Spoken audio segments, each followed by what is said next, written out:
నమో వెంకటేశాయ. ఆధ్యాత్మిక విశేషాలకు స్వాగతం. ముందుగా ప్రధానాంశాలు.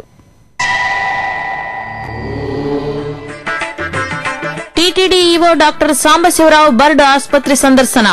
25 కోట్ల రూపాయలతో మరింత అభివృద్ది చేస్తామని ప్రకటన.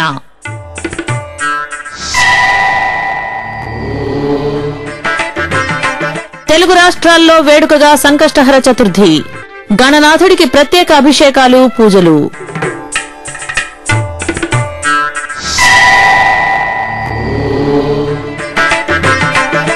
శ్రీశైల మహాక్షేత్రంలో వైభవంగా కుంభోత్సవం. శ్రీ భ్రమరాంబికాదేవికి భక్తి శ్రద్ధలతో శాంతి పూజలు. తిరుమల తిరుపతి దేవస్థానములు ఇంటర్నెట్ ఈ సేవా కేంద్రాల ద్వారా అందిస్తున్న 300 రూపాయల ప్రత్యేక ప్రవేశ దర్శన టికెట్లకు బ్రహ్మాండ నాయకుని భక్తుల నుండి విశేష స్పందన లభిస్తోంది. టీటీడీ టికెట్ల వివరాలను ఎప్పటికప్పుడు భక్తులకు తెలియజేస్తూ సులభతరమైన దర్శనానికి మార్గాలను సుగమం చేస్తోంది. ఈ సందర్భంగా తేదీల వారీగా టికెట్ల వివరాలను తెలుసుకుందాం. ఏప్రిల్ 10వ తేదీ శుక్రవారం టికెట్లు అందుబాటులో లేవు. ఏప్రిల్ 11వ తేదీ శనివారం టికెట్లు అందుబాటులో లేవు. ఏప్రిల్ 12 ఆదివారం 1161 టికెట్లు. ఏప్రిల్ 13వ తేదీ సోమవారం 10,020 టికెట్లు. ఏప్రిల్ 14వ తేదీ మంగళవారం 11,212 టికెట్లు. ఏప్రిల్ 15వ తేదీ బుధవారం 13,343 టికెట్లు. ఏప్రిల్ 16వ తేదీ గురువారం 14,032 టికెట్లు అందుబాటులో ఉన్నాయి. ఈ సౌకర్యాన్ని భక్తులు వినియోగించుకోవాల్సిందిగా టీటీడీ విజ్ఞప్తి చేస్తోంది. దేశంలోనే అగ్రగామి వైద్య కేంద్రంగా విరాజిల్లుతున్న బర్డ్ ఆసుపత్రిలో వసతులను పెంపొందిస్తామని TTD EO doctor D Sambasiva Rao తెలిపారు. బుధవారం తిరుపతిలోని బర్డ్ ఆసుపత్రిని టీటీడీ ఈవో సందర్శించి పలు విభాగాలను పరిశీలించారు. బోర్డు డైరెక్టర్ డాక్టర్ జగదీష్ తో ఆసుపత్రిలో చేపట్టాల్సిన అభివృద్ది కార్యక్రమాలపై చర్చించారు. తిరుపతిలో నెలకొల్పిన శ్రీ బాలాజీ వికలాంగుల పరిశోధన పునరావాస కేంద్రం బర్డ్ ఆసుపత్రిగా ప్రసిద్ది చెందింది.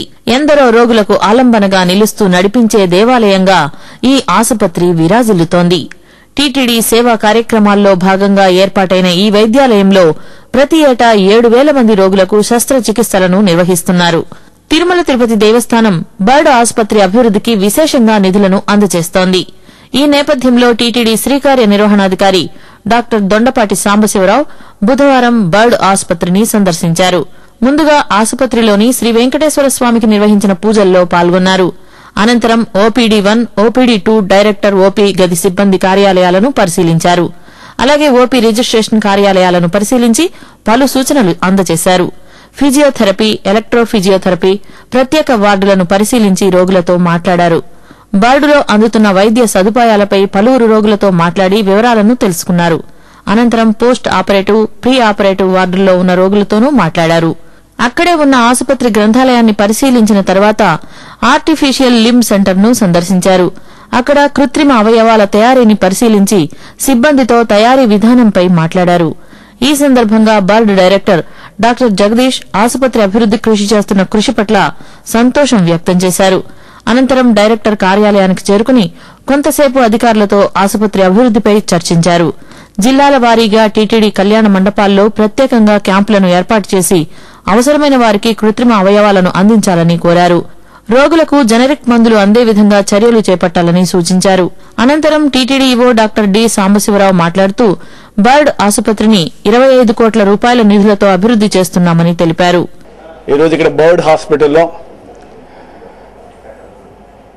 జాయింట్ ప్రాబ్లమ్స్ ఉన్న వాళ్ళకి, తర్వాత ఆర్టిఫిషియల్ లింబ్స్ కావాల్సిన వాళ్ళకి కూడా ఏ విధంగా సర్వీస్ చేస్తున్నారని చెప్పేసి చూడటానికి ఇక్కడికి రావడం జరిగింది. బర్డ్ హాస్పిటల్ ఒక రకంగా ఒక ఇన్స్టిట్యూట్ ఆఫ్ ఎక్సలెన్స్ లాగా మంచి సర్వీసు పేషెంట్స్ అందరికీ కూడా అందించడం జరుగుతూ ఉంది. ఈ ఇన్స్టిట్యూట్ని ఇంకా ఏ విధంగా ఎక్స్పాండ్ చేయాలి అనే విధంగా ఆలోచిస్తున్నాము. దాంట్లో భాగంగా ఈ సంవత్సరం క్యాపిటల్ వర్క్స్కి ఒక 25 కోట్ల వరకు కూడా ఖర్చు పెట్టి వర్క్స్ టేకప్ చేయడం జరుగుతుంది. టెండర్స్ ఇంకొక 2-3 రోజుల్లో ఫైనలైజ్ చేసి ఈ వర్క్స్ అన్ని కూడా ఒక 6 monthsలోగా పూర్తి చేయాలి. అప్పటికి మనకు కావాల్సిన ఎక్విప్మెంట్ కానీ మిగతా స్టాఫ్ను కూడా మనం తీసుకోవడం జరుగుతుంది. ఇదే కాకుండా ఇక్కడ ఉన్న ఆర్టిఫిషియల్ లింబ్ సెంటర్ దాన్ని ఎక్స్పాండ్ చేసి ఆర్టిఫిషియల్ లింబ్స్ కావాల్సిన వారందరికీ కూడా తక్కువ సమయంలో అందరికీ ఆర్టిఫిషియల్ లిమ్స్ ఇచ్చే విధంగా కూడా చర్యలు తీసుకోవడానికి టీటీడీ కావాల్సిన ఫండ్స్ని కానీ కావాల్సిన అసిస్టెన్స్ని కానీ బర్డ్ హాస్పిటల్కి అందజేస్తుంది. తిరుపతిని ఒక మెడికల్ హబ్ లాగా కన్వర్ట్ చేయాలని రాష్ట్ర ప్రభుత్వము టీటీడీ ఆలోచిస్తూ ఉంది. దాంట్లో ఒక భాగంగా బర్డ్ని అన్ని విధాలా అభివృద్ధి చేయడానికి టీటీడీ సహకరిస్తుంది. ఓం నమో వెంకటేశాయ. ఈ సందర్భంగా బర్డ్ లో వైద్య సేవలను పొందుతున్న పలువురు శ్రీ వెంకటేశ్వర భక్తి ఛానల్తో మాట్లాడుతూ తమ మనోభావాలను పంచుకున్నారు. ఇక్కడ నేను వచ్చి నాకు పుట్టినప్పుడు వచ్చి 2 కాళ్ళకు తేడా ఉండింది, 3.5 inches లెంగ్త్ తేడా ఉండింది, ప్లస్ ఒక బోన్ లేవు.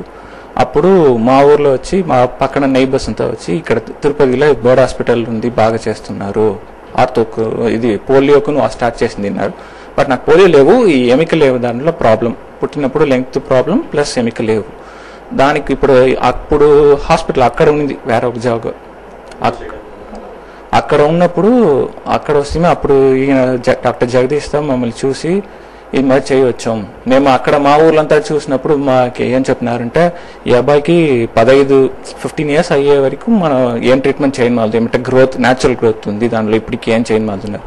అయితే ఈయన వచ్చి నేను చేస్తాను నాకు అటని చెప్పి నాకు అప్పుడు చెప్పారు. దాన్ని చెప్పిన నాటక 3 సంవత్సరాలు 3 years అయ్యేటప్పుడు నాకు ఫస్ట్ ఇక్కడ వచ్చి స్క్రూ వేసి ఒక ఇది చేసినారు, పాదానికి సపోర్ట్ లాగా, కురుకా ప్రొసీజర్ లాగా. ఈయన డాక్టర్ జగదీష్ చేశారు. తర్వాత అది చేసిన తర్వాత లెంగ్త్కు సెర్చ్ చేస్తామని చెప్పేసి ఫస్ట్ ఆర్థోఫిక్సర్ ఎలిజరో టెక్నిక్ను ఎట్టి పెట్టారు 97లో. ఆయన అయిపోయి చేశారు. ఇప్పుడు మెడికల్ లీవ్లో ఉంటాను. ఇప్పుడు ఇది క్యూర్ అవుతూ ఉంటాయి. ఆయన్నే డాక్టర్ జగదీషే నాకు మ్యాక్సిమం ఇది వచ్చి 10th surgery, 5 surgeries major, 4 surgery చిన్న ఆపరేషన్ మైనర్ అలాగా అయింది. అన్ని మీద అది సరే చేశారు, బాగానే చేశారు. నా పేరు రూప, మాది నేటివ్ వచ్చి మదనపల్లి. నేను బెంగళూరులో ఆఫీస్కి వెళ్ళేటప్పుడు బైక్ స్కిడ్ అయి కింద పడ్డాను. అక్కడ ట్రీట్మెంట్ తీసుకున్నాం 3 months. మనీ కూడా ఎక్కువ ఖర్చు అయింది, కాకపోతే రికవరీ అయితే ఏం నీట్గా లేదు. మళ్ళీ ఇక్కడ వచ్చి జాయిన్ అయినాక జగదీష్ డాక్టర్ ఆపరేషన్ చేశారు. ఇప్పుడు లైట్ వెయిట్ వేసి నడుస్తూ ఉన్నాను లెగ్ మీద. కానీ ఇక్కడ ఓకే బెటర్, బెంగళూరు కన్నా ఇక్కడ బాగా బెటర్గా ఉంది అనేది అర్థమైంది. ఈ కార్యక్రమంలో bird director doctor G Jagadish, medical officer doctor Venka Reddy, ఇతర వైద్యులు, సిబ్బంది పాల్గొన్నారు. సంకటహర చతుర్థి వేడుకలను తెలుగు రాష్ట్రాల్లోని పలు దేవాలయాల్లో అత్యంత వేడుకగా జరిపారు. ఈ సందర్భంగా వినాయక స్వామి వారికి ప్రత్యేక అభిషేకాలు, పూజలు నిర్వహించారు. వివిధ ఆలయాల్లో జరిగిన సంకష్టహర చతుర్థి వేడుకల సమాహారం మీకోసం. చిత్తూరు జిల్లాలోని ప్రముఖ పుణ్యక్షేత్రంగా భాసిల్లుతున్న కాణిపాకం శ్రీ వరసిద్ది వినాయక స్వామివారి దేవస్థానంలో సంకష్టహర చతుర్థి వ్రతం వైభవంగా జరిగింది. చంద్రగ్రహణం తర్వాత నిర్వహించిన ఈ వ్రతంలో భక్తులు అధిక సంఖ్యలో పాల్గొన్నారు. ఈ వ్రతం చేయడం వల్ల సకల దోషాలు తొలగిపోతాయి. ఈ కార్యక్రమంలో ఈవో పూర్ణచంద్రరావుతో పాటు భక్తులు విశేషంగా పాల్గొన్నారు.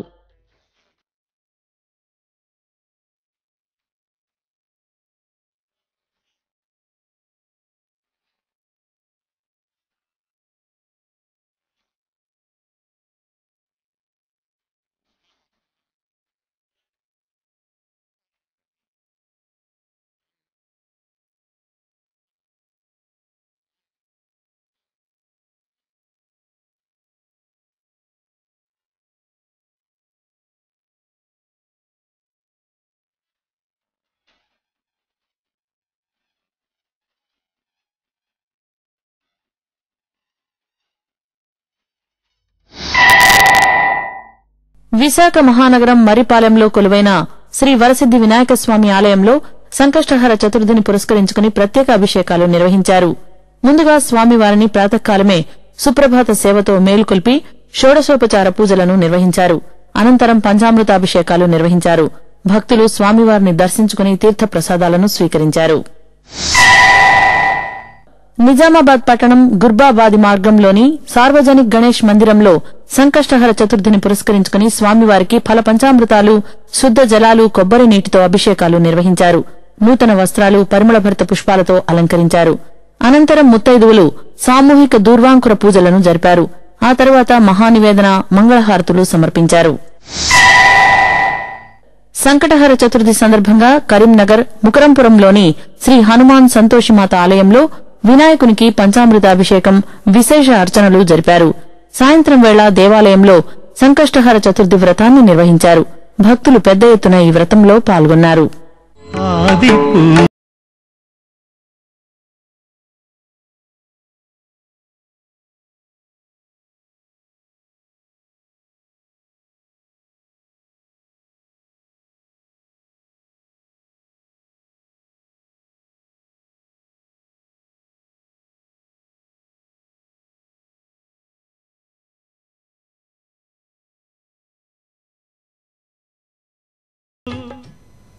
కర్నూలు జిల్లా శ్రీశైల మహాక్షేత్రంలో శ్రీ భ్రమరాంబదేవి సన్నిధిలో కుంభోత్సవం వైభవంగా జరిగింది. ఈ సందర్భంగా అమ్మవారి ఆలయ ప్రాకారాన్ని నిమ్మకాయలు, వివిధ రకాల పుష్పాలతో ప్రత్యేకంగా అలంకరించారు.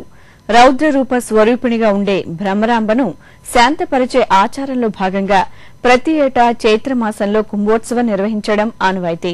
ఈ సందర్భంగా నిత్య పూజల అనంతరం అమ్మవారికి శ్రీచక్ర సహితంగా కుంకుమార్చన నిర్వహించారు. భక్తులు భక్తి శ్రద్దలతో ఈ వేడుకల్లో పాల్గొని పసుపు, కుంకుమలతో వసంతం చల్లుకున్నారు.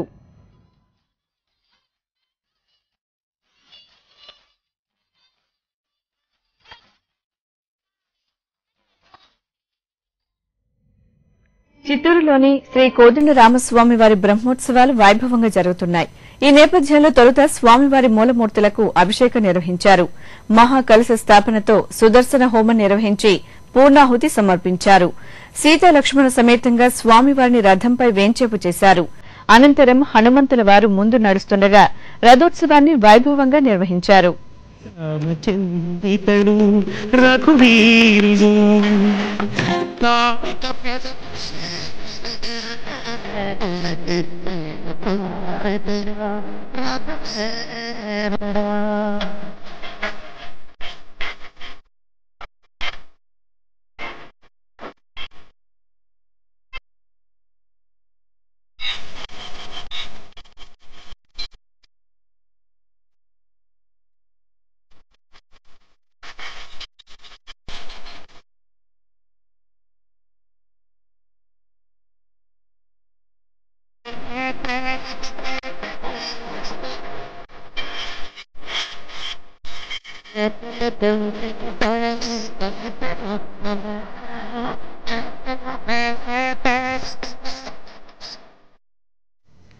ఆదిలాబాద్లోని చించేరువాడలో శ్రీ విజయ హనుమాన్ ఆలయంలో వాయుపుత్ర ఆంజనేయ స్వామివారికి అభిషేకం వైభవంగా జరిపారు.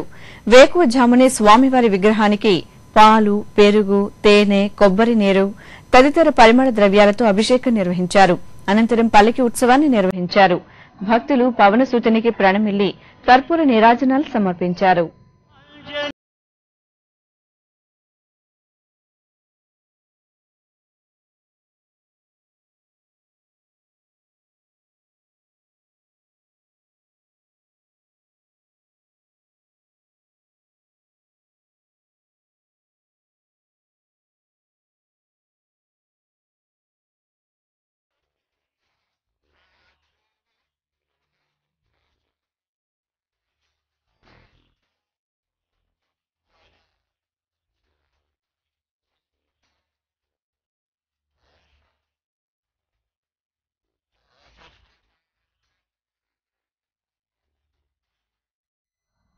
నిజామాబాద్లో శ్రీ హనుమాన్ జయంతి వేడుకలు ముగింపు సందర్భంగా పవనసుతిని భారీ విగ్రహంతో విజయ యాత్ర నిర్వహించారు. గత కొన్ని రోజులుగా త్రికాల పూజలు అందుకున్న శ్రీ ఆంజనేయ స్వామికి అత్యంత వేడుకగా నిర్వహించిన విజయ యాత్రలో భక్తులు పాల్గొని స్వామివారి ఆశీస్సులు అందుకున్నారు.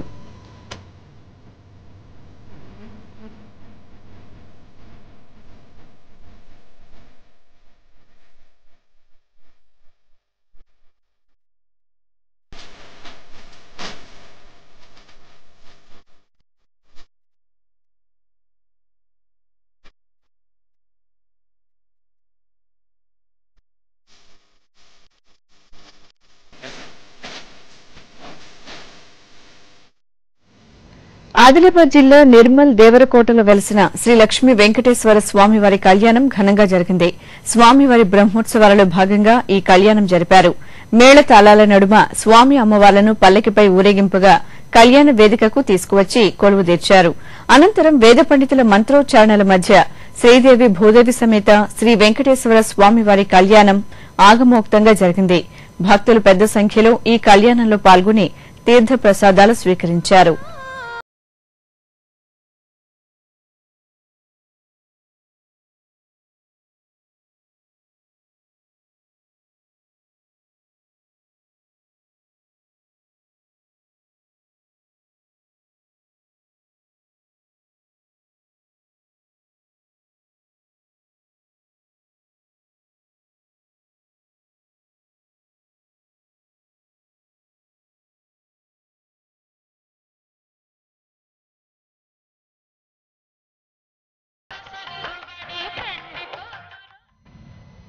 కర్ణాటక రాష్ట్రం బెంగళూరు రాజాజీనగర్లోని ఇస్కాన్ శ్రీ రాధాకృష్ణ మందిరంలో వార్షిక బ్రహ్మోత్సవాలు వైభవంగా జరుగుతున్నాయి. ఈ సందర్భంగా శ్రీ రాధాకృష్ణ స్వామి వారికి ఊంజల్ సేవ నయన మనోహరంగా జరిగింది. ప్రత్యేక అలంకరణలో కొలువుదీరిన శ్రీ రాధాకృష్ణ స్వామి వాళ్ల ఉత్సవాలను ఆలయంలోని రంగనాయక మండపంలో వేంచేపు చేసి ఊంజల్ సేవను జరిపి మంగళహారతులు సమర్పించారు.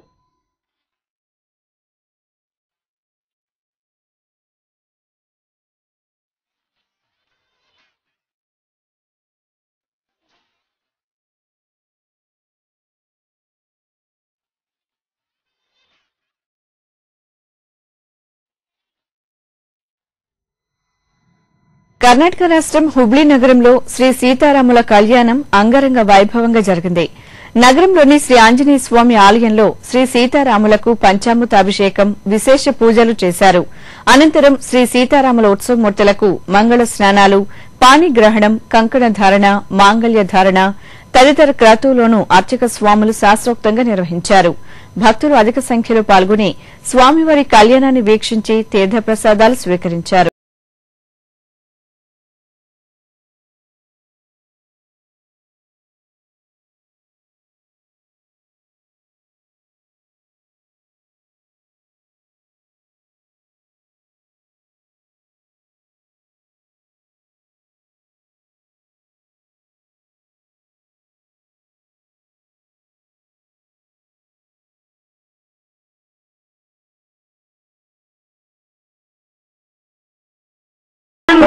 కోదండ రామాలయంలో శ్రీరామనవమి బ్రహ్మోత్సవాలు నేత్రపర్వంగా జరుగుతున్నాయి. ఈ ఉత్సవాల్లో భాగంగా జానకి రామునికి నిర్వహిస్తున్న వాహన సేవలు భక్తులకు ఆధ్యాత్మిక ఆనందాన్ని అందిస్తున్నాయి. ఈ సందర్భంగా స్వామివారికి నిత్య కైంకర్యాలను నిర్వహించిన తరువాత సర్వాంగ శోభితంగా అలంకార భూషితులను చేసి అశ్వవాహనంపై వేంచేపు చేశారు. మంగళహారతులు సమర్పించి పురవీధుల్లో ఊరేగించారు. అశ్వవాహనంపై ఆసీనులై అనుగ్రహిస్తున్న స్వామివారికి అడుగడుగునా భక్తులు ప్రణమిల్లారు.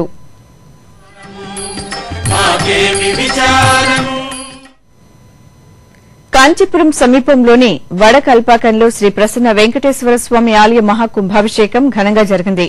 ఈ సందర్భంగా యాగశాలలో ప్రత్యేక పూజలు నిర్వహించారు. గణపతి హోమం, లక్ష్మీ పూజ, గోపూజ, నవగ్రహ పూజ, పూర్ణాహుతి నిర్వహించారు. అనంతరం పవిత్ర కలశాలలోని జలాలను విమాన కలశంపై సంప్రోక్షణ గావించారు. భక్తులు పెద్ద ఎత్తున పాల్గొన్నారు.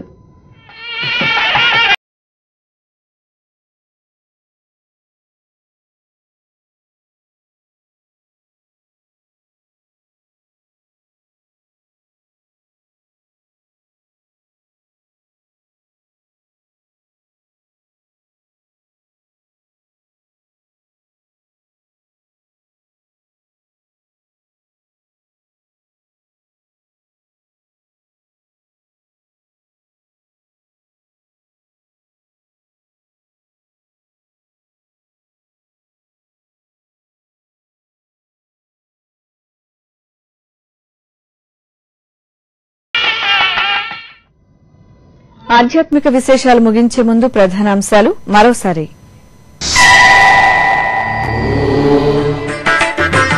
TTD EO doctor Sambasiva Rao BIRD ఆసుపత్రి సందర్శన. 25 కోట్ల రూపాయలతో మరింత అభివృద్ది చేస్తామని ప్రకటన.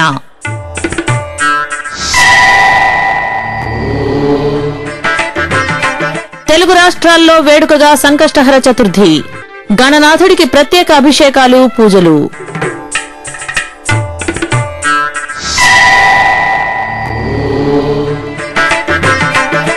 శ్రీశైల మహాక్షేత్రంలో వైభవంగా కుంభోత్సవం. శ్రీ భ్రమరాంబికాదేవికి భక్తి శ్రద్దలతో శాంతి పూజలు. ఆధ్యాత్మిక విశేషాలు ఇంతటితో సమాప్తం. తిరిగి రేపు ఉదయం 8 గంటలకు ప్రసారమయ్యే ఆధ్యాత్మిక విశేషాలలో మళ్లీ కలుసుకుందాం. ఓం నమో వెంకటేశాయ.